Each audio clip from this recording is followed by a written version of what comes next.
اگر ما یک روزی را که مربوط به ادیان دیگه میشه که عقیده از اونا با عقیده ما در تکر است، این را تجلیل میکنیم، در حقیقت یک ضرر اعتقادی میشه. یعنی ما به عقیده از اونا راضی میشیم.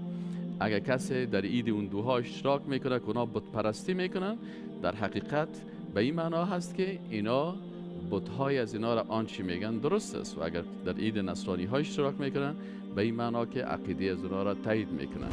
ما مسلمان ها مکلفیت داریم که مطابق عقیده توحیدی که به الله تعهد کردیم و گفتیم پروردگارا بغیر از ذات تو هیچ کس را عبادت نمیکنم و بغیر از شریعت تو قانون هیچ کس را بالای خود تطبیق نمیکنم و ما اطاعت از ذات تو را و عبادت ذات تو را و اطاعت از شریعت تو را به طریقه محمد رسول الله صلی الله علیه و سلم میکنم. انسان مسلمان امی تعهدات داره. بنابراین هر چیزی که موافق با دین ما باشه او را انجام میتیم و آنچه که مخالف با او باشه او را انجام نمیتیم. به می خاطر ما مسلمان ها نمیتونیم که برکس کریسمس مبارک بگیم. چرا؟ کلمه مبارک به معنای پربرکت بودن است.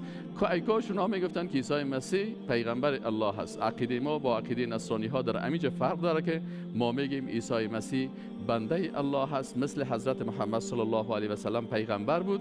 محمد هم بنده الله هست و عیسی هم بنده الله هست.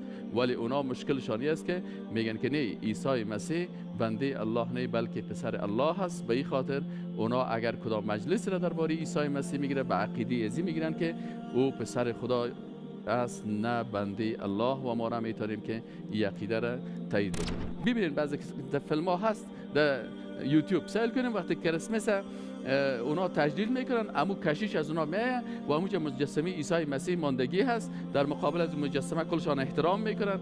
امو ابیات مقدسی که پیش خودشان هست که او را میگن پسر خداوند، زیر خوانده میرن و باز بعد از او یکی بر دیگه تبریکی میتن. این حال ما شما میتونیم که برشان بگیم که مبارک باشه که بچه خدا تولد شده؟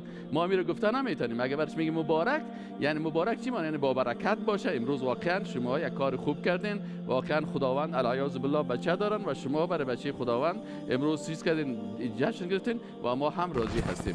و اگر وسایل کفری را، امو درخت کریسمس و چیزایی که مربوط به عقیدهشان میشه، ایره جور میکنه و ایره برشان میفروشه، نه تنها پولش حرام میشه، حتی در عقیدهش هم تاثیر منفی میکنه. و رضا بالکفر، کفر یک مشکل ایجاد میکنه.